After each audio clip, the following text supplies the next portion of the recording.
Hi YouTube, in this video I will be talking about the EUK-134 and common questions I get about EUK-134.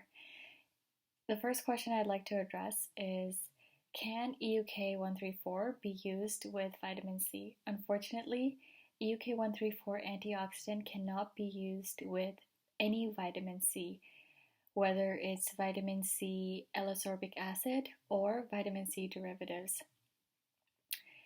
The second question I get asked is, can I use EUK on damp skin?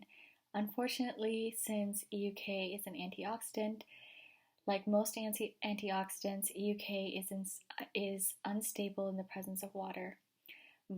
Niacinamide is stable in the presence of water, and so superoxide dismutase is stable in the presence of water.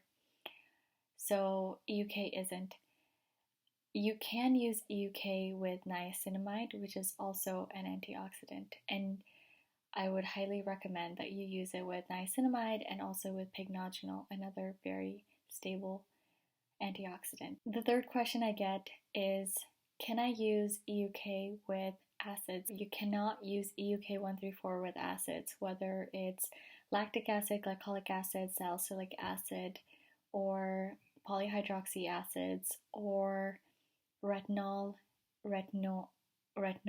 like tretinoin or adapalene. I would not recommend using EUK-134 with any retinoid derivatives. And that's all my video for today. Thank you so much for your questions. I hope this helps you in your process of figuring out what antioxidants you can use with EUK. I can do another video on how to use glycolic acid followed by EUK to deal with the redness. Stay tuned. Thank you.